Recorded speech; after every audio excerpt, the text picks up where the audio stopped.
Doctor's visits can often be stressful, and it's hard to know if we're really getting all the information that we can. Yeah, our 9 News health expert, Dr. Kohli, is joining us this morning to teach us how we can get the most out of our doctor's appointments. Dr. Kohli, thanks for being with us. Good morning. So October is Health Literacy Month. Yep. We thought this was really interesting because how many times now do we hear, one topic and 5 different expert opinions that tell you all different things, and you don't know what to ask when you go to the doctor. Health literacy, of course, is so important.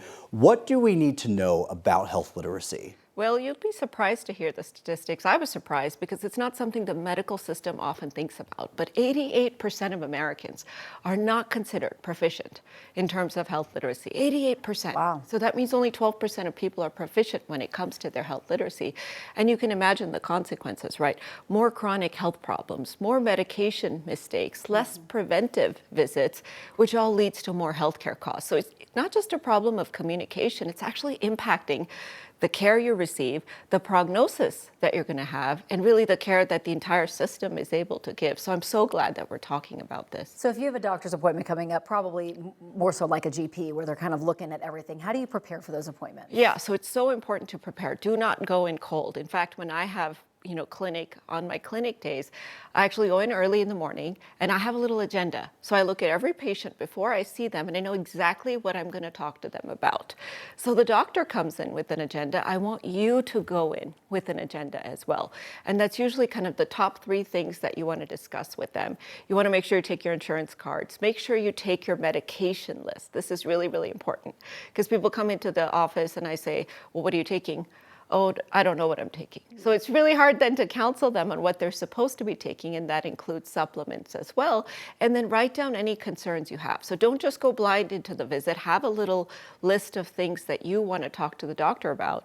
And it might not line up with their agenda. I might want to talk about your kidneys. You might want to talk about cancer, but it's important to cover it. Help us get the most out of our appointments. Whenever we go visit the doctor, what are questions that we should be asking? Okay, the what, the why, and the how.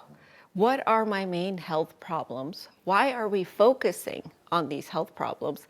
And how are we going to address these health problems? And so that means understanding what the issue is so that you can understand both the tests and the treatments. I can't tell you how many times patients think if I'm starting another medication for their blood pressure, it means they're supposed to stop the medicine that they're on. And then that leads to a problem because the reason I'm adding a medicine is because it's not well controlled. So getting a fundamental understanding of what's going on, why the doctor is either ordering more tests or adding more medications, and then making sure that you understand what your little to-do list is. So you need to leave that appointment with a list of things to do so that you can be prepared, follow up, and then be ready for that next appointment.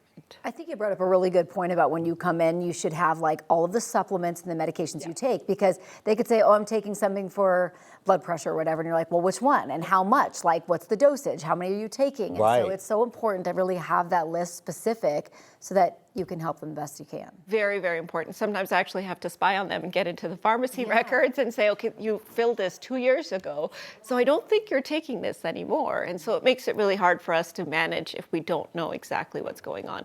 So your job is to bring the information to the doctor. And I like to do a little thing called a repeat back with my patients. So if I give them an instruction, I say, okay, repeat it back to me. Yeah, and so they say, okay, Dr. Kohli, I'm going to add this blood pressure medicine. I'm going to take it once a day, then I'm going to get my blood checked in a month, and if I feel dizzy, I'm going to call you. And that's exactly right. I also encourage my patients to record me. And so a lot of times you have to ask permission of the doctor to do that. But when you go home, you're like, oh, wait, what was that again? Yeah, it's true. Yep. So making either notes or recording the visit and then listening to it again afterwards can really help to reinforce that knowledge as well. Absolutely. I mean, this is all about being your best advocate and really taking your health back into your control. So Dr. Kohli, thank you so much. We appreciate it.